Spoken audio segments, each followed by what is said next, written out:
Assalamualaikum warahmatullahi wabarakatuh. Perkenalkan, nama saya Widya Rini Hartari.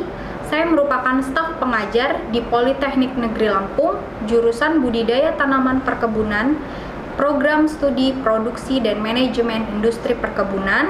Di sini saya akan menyampaikan pernyataan diri dosen dalam unjuk kerja Tridharma Perguruan Tinggi PDD UK TPT bidang pengajaran.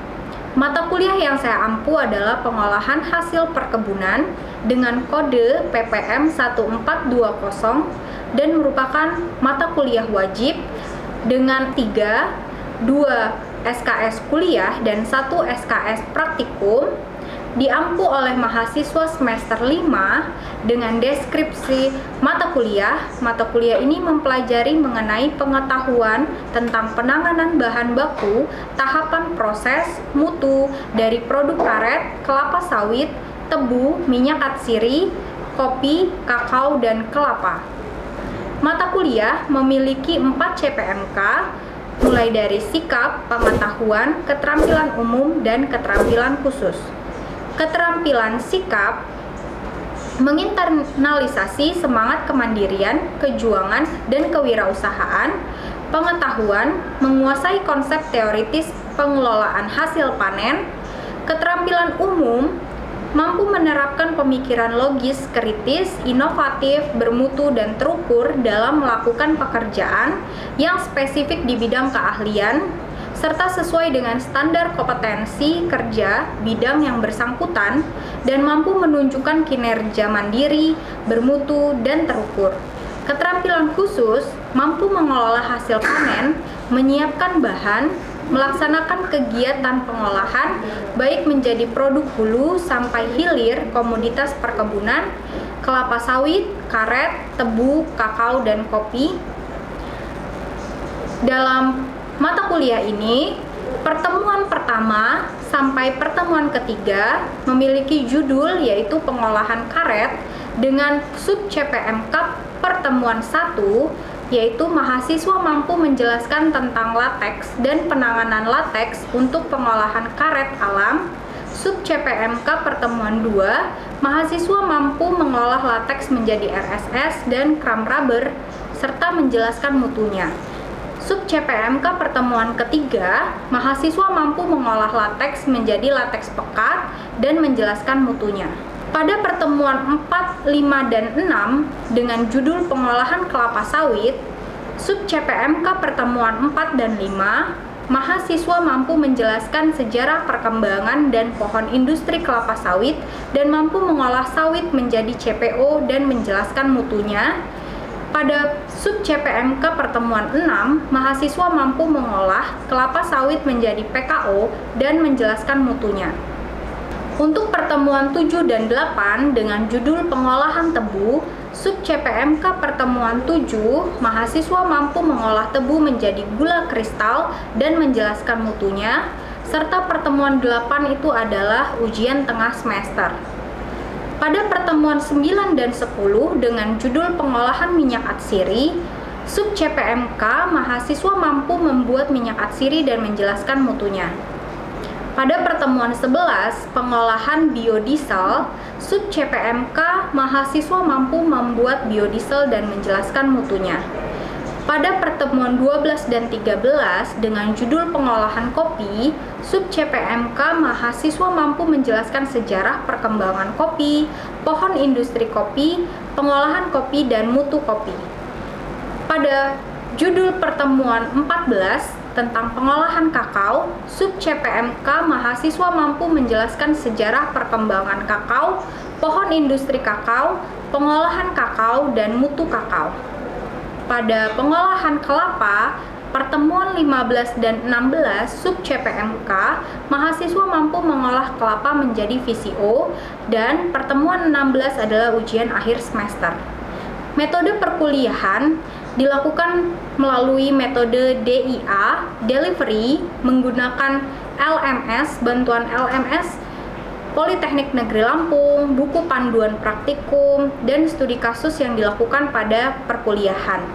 Kemudian interaction, di mana dilakukan menggunakan diskusi dan tanya jawab, baik di kelas maupun menggunakan aplikasi WhatsApp Group.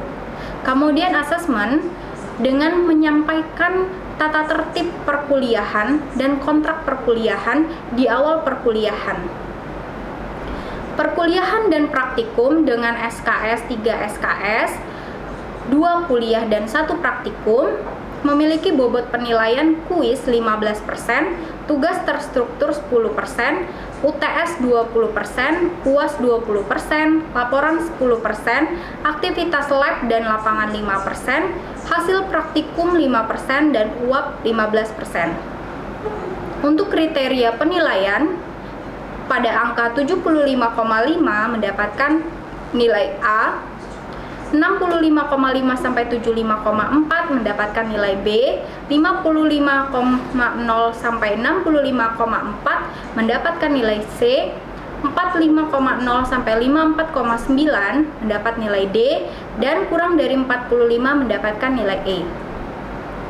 Beberapa referensi dalam perkuliahan, yang pertama adalah menggunakan buku panen dan pasca panen kopi yang dibuat oleh saya sendiri. Kemudian teknologi pengolahan hasil tanaman karet, pengolahan getah karet, pemanfaatan pengolahan kelapa, teknologi pengolahan kelapa sawit, pengolahan tebu, pengolahan kakao, dan teknologi proses produksi biodiesel, serta menyuling minyak atsiri. Assalamualaikum warahmatullahi wabarakatuh. Waalaikumsalam warahmatullahi wabarakatuh. Selamat siang dan salam sejahtera untuk kita semua. Pada siang hari ini kita akan mempelajari mata kuliah tentang mengenai minyak atsiri, di mana minyak atsiri merupakan hasil dari pengolahan tanaman perkebunan. Pada pertemuan ke-9 kita akan membahas mengenai bahan-bahan yang dapat diolah menjadi minyak atsiri. Di sini ada persamaan antara minyak atsiri dan juga minyak nabati. Nah, persamaannya itu adalah berasal dari tumbuhan dan umumnya larut dalam pelarut organik, tidak larut dalam air. Jadi minyak atsiri dan minyak nabati sama-sama dapat dilarutkan dengan pelarut organik seperti alkohol, etanol, dan lain-lain. Perbedaannya, minyak atsiri itu mudah menguap. Kenapa dia mudah menguap? Karena senyawa yang dikandung dalam minyak atsiri sebagian besar adalah senyawa volatil, yaitu senyawa yang memang menguap pada udara. Kedua, memiliki aroma khas. Senyawa volatil itu memiliki aroma yang khas sesuai dengan bahan bakunya. Kemudian tidak mengandung trigliserida atau lemak. Kemudian tidak membeku bila dimasukkan ke dalam suhu rendah seperti kulkas dan lain-lain. Nah, perbedaannya kalau minyak nabati dia tidak mudah menguap, mengandung lemak, dan dapat membeku pada suhu dingin. Minyak atsiri itu dikenal dengan minyak eteris, minyak terbang, minyak aromatik, apalagi minyak esensial. Nah, merupakan kelompok besar minyak yang berwujud cairan kental pada suhu ruang, namun dia mudah menguap. Biasanya digunakan pada industri parfum, terus industri pewangi, obat-obatan, farmasi, makanan, dan minuman. Pada penggunaannya bisa dilihat ya, kalau untuk dikonsumsi biasanya itu adalah dari bahan rempah-rempah, jamu ya, kemudian penyedap atau fragrance atau bumbu masakan, kemudian flavor ice cream, vanilla, dan lain-lain. Kemudian untuk pemakaian luar, misalkan untuk minyak urut, minyak lulur, pewangi, lotion, dan lain-lain. Untuk pernafasan juga biasanya bisa untuk inhaler atau apa? Roll on aroma terapi. Oke. Untuk minyak atsiri biasanya itu di Indonesia itu sekitar 160 sampai 200 jenis. Tetapi untuk yang sudah terkenal itu yang diperdagangkan itu ada 12 jenis ya, antara nilam, serai wangi, akar wangi, kenanga, cengkeh, jahe, pala, dan juga lada. Di sini sumber dari minyak atsiri itu untuk tanaman itu bisa diambil dari akar, batang, kulit batang, daun, biji, bunga, dan buah. Ini adalah contoh dari akar. Bisa kalian lihat, kalau di sebelah sini ini apa? Akar wangi. Mirip ya. Sebelahnya bunga. masih dari akar, akar dari orange. Kalau ini pasti tahu semua ini kan? Oke, dari jahe. Dia itu rendemen minyak atsirinya cukup banyak ya. Selanjutnya kita akan masuk ke bagian batang dan kulit batang. Nah, bisa dilihat nih. Kalau batang dan kulit batang ini dari apa? Kayu manis. Kayu manis. Sebelahnya masih satu jenis apa? Dari kulit masoy ya, mirip dengan kayu manis. Ini ada tulisannya nih. Oke, ini dari pohon cendana. Oke, biasanya pada bagian dan kulit batang memiliki rendemen minyak atsiri yang cukup banyak juga. Oke, lanjut ke bagian daun. Nah, kalau daun, ini bisa kalian lihat nih ya. Ini daun apa? Oke, daun nilam ya. Kalau itu udah jelas ya, itu daun cengkeh. Kalau ini? Oke, serai wangi. Kalau itu? Apa? Ini yang biasa kalian pakai nih. Minyak kayu putih ya. Oke, ini yang biasa kalian pakai itu ya. Lanjut ke bagian bunga. Nah, kalau bunga tahu semua ini. Bunga ini bunga apa? Oke, sebelahnya? Oke, yang ini? Oke, sebelahnya? Kantil, kenanga, atau yang disebut dengan bunga nilam-nilam. Nah, untuk tadi daun dan juga bunga itu menghasilkan minyak atsiri dengan rendemen yang rendah. Oke, kita lanjut ke bagian tanaman lainnya, yaitu adalah biji dan juga buah. Nih, kalau ini udah pasti tahu nih, ada di dapur. Lada. Sebelahnya. Itu ada. Mirip, ada yang mau ngomong cengkeh tadi ya. Oke, minyak lada, pala, adas itu kalau dari biji dan buah, rendemen minyak atsiri yang dihasilkan itu banyak, besar dibandingkan dengan daun dan bunga ya. Oke, lanjut. Ini merupakan komoditas utama ekspor minyak atsiri Indonesia ya. Kalau dilihat dari daerahnya, sentra produksinya, Lampung itu bisa menghasilkan apa sih? Nilam, terus serai wangi, terus apa? Kalau misalkan Jawa Tengah, nilam, minyak menanga, oke,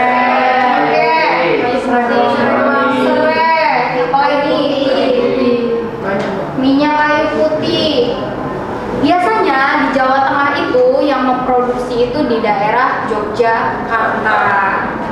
Ya, ini adalah penghasil dari minyak atsiri. Kita lanjut.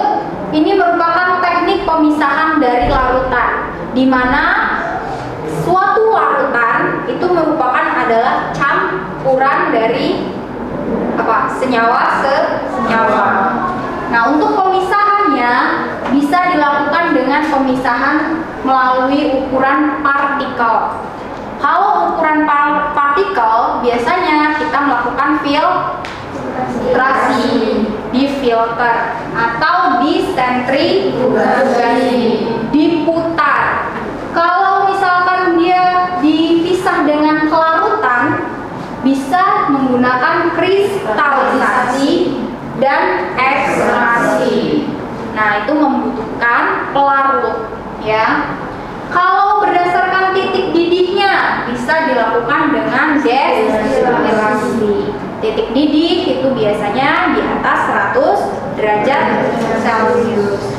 Kalau absorpsi, dia bisa menggunakan kromatografi. Jadi dia menyerap, menangkap senyawa yang ingin diambil, kemudian akan diidentifikasi. Kalau dengan tekanan uap, bisa menggunakan sublimasi.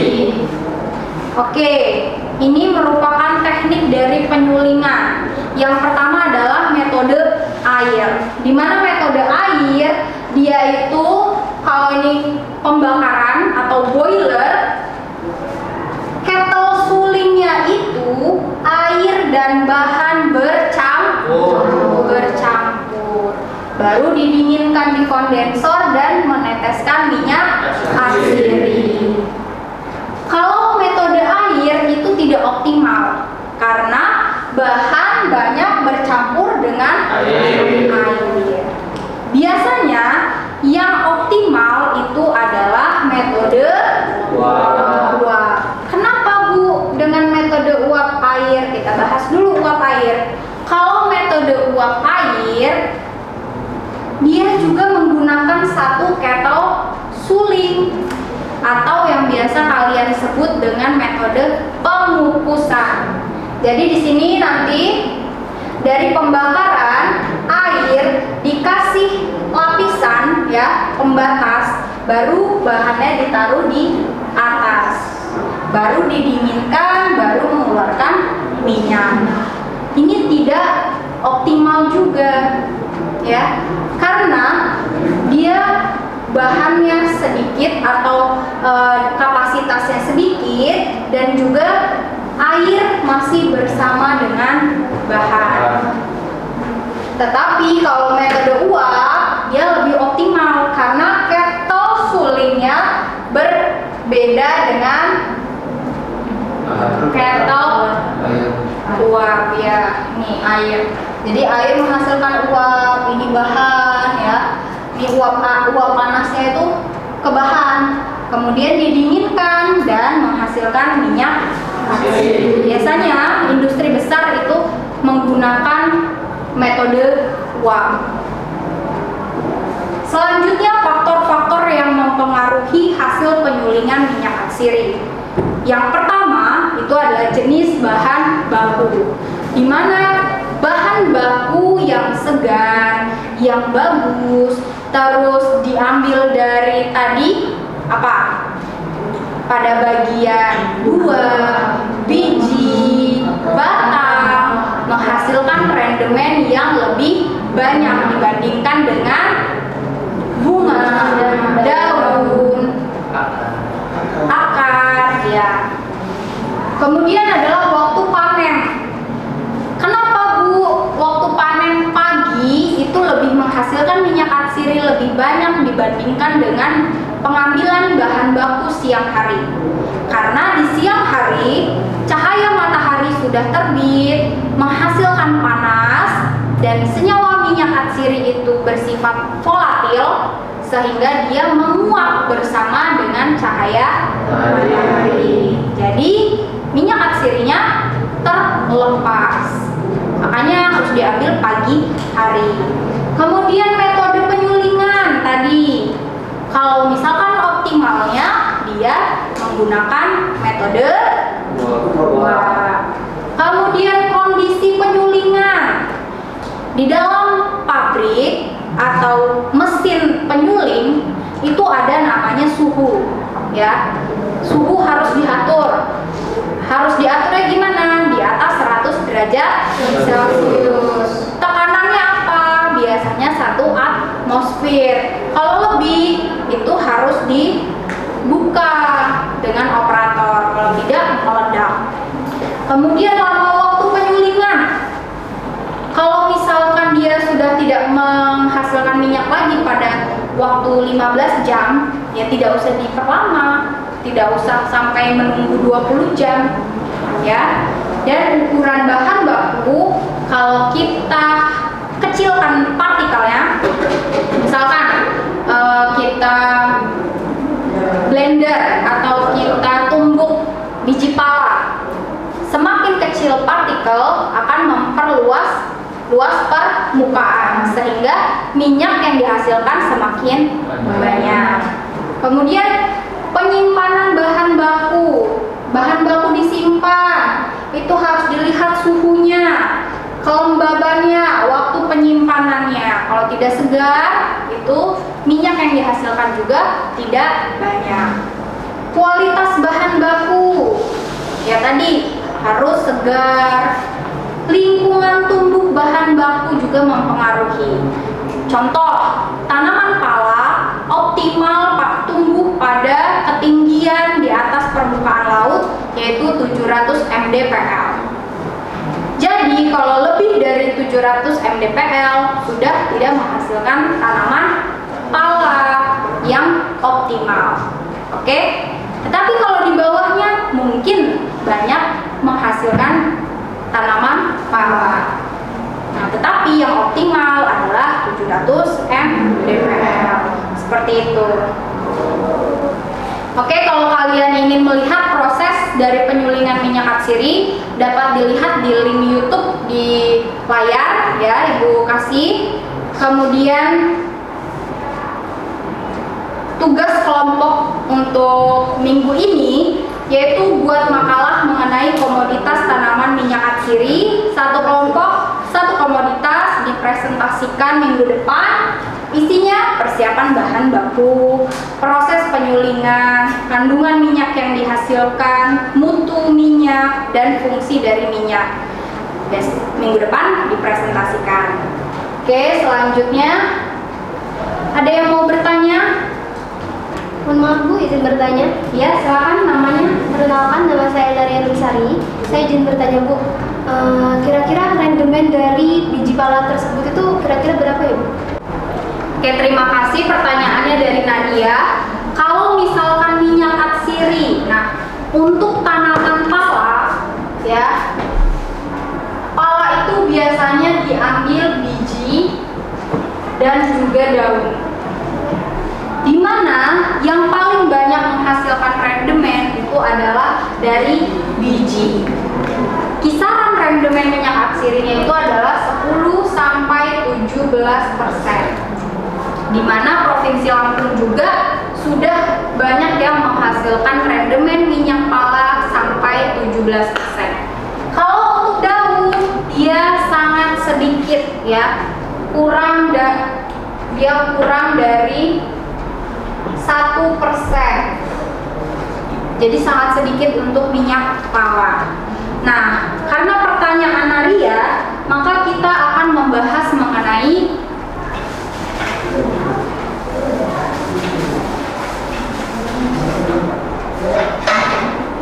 neraca massa daripada penyulingan minyak atsiri.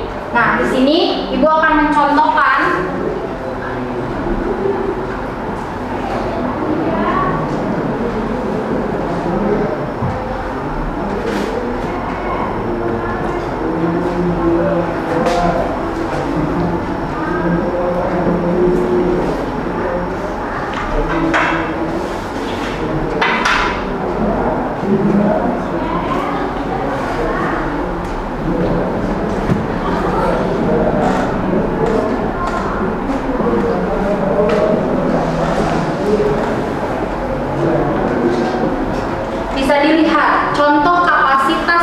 daripada industri minyak atsiri pala itu adalah 1000 kilo atau 1 ton.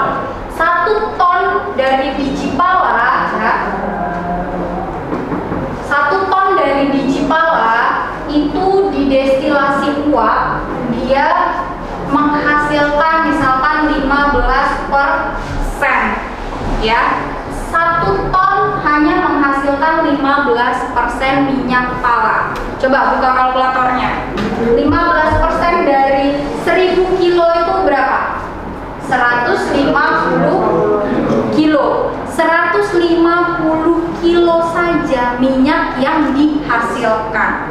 Kemudian pada proses destilasi uap itu menghasilkan limbah dan limbah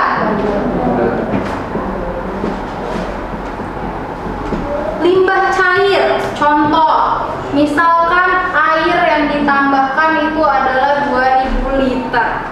2000 liter asumsi yang dihasilkan limbah cair dengan metode destilasi uap adalah 2000 liter. Limbah padatnya berapa? 85% atau 850 kilo. Sangat banyak limbah yang dihasilkan. Padahal minyaknya cuma 15% atau 150 kilo. Kalau kita bayangkan 1000 kilo harga bahan bakunya itu misalkan dikali harga bahan baku 50.000 per kilo. Jadi berapa harga ininya? Harga produknya 50 juta. Oke. Kita juga membutuhkan bahan bakar, misalkan kayu bakar. Misalkan 500.000. Nah, kemudian kita pakai misalkan di dalam produksi itu ada 5 pekerja. Dikali misalkan upahnya 100.000. Berarti 500.000. Kemudian minyak pala harganya itu cuma misalkan 800.000. Berapa jadi? 150 kali 800.000? 120 juta. Oke.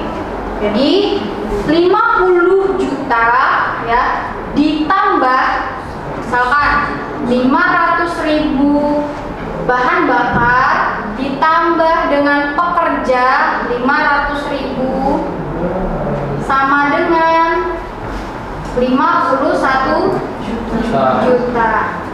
120 dikurang 51